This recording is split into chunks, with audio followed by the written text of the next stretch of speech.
O.J. Simpson is about to be cut loose from prison, and already, talk has begun regarding his future plans to pen a bombshell tell-all. If the alleged murderer were to write a news memoir, Caitlyn and Kris Jenner would be scared tless, and they're far from alone. Even if you take out the ongoing speculation that O.J. Simpson is Khloe Kardashian's father, he has a lot of history with that family. History, and no doubt quite a bit of dirt. The Kardashian-Jenner family is far from alone in that respect. O.J. could throw a whole lot of people close to him under the bus. Or Hertz rental car shuttle, if you will. Perhaps for this reason, there's been intense interest in his rise and fall, from ESPN's O.J. Made in America documentary to FX's miniseries. Simply put, Simpson makes for great television and online gossip fodder, based on who he is, what he did and what he might do next. This may not translate to the book world, however. Watching O.J. documentaries is one thing, paying him money for a book is another. According to insiders, just about every major publisher is prepared to give him a major stiff arm once O.J. gets paroled later this year.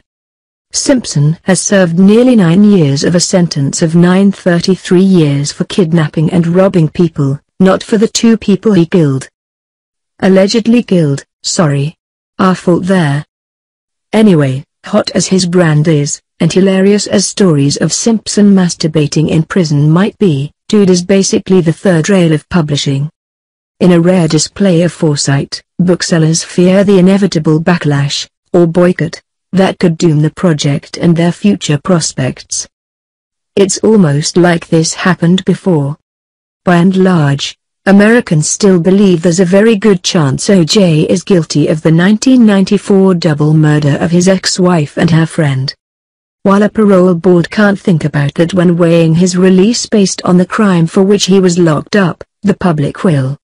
Keith Urban, president of Javelin, said, "Consumers won't spend $20 on a self-aggrandizing book about how he's turned his life around." O.J. landed a book deal in 2007 for the ill-conceived If I Did It, which ultimately got Judith Regan canned from her position at HarperCollins.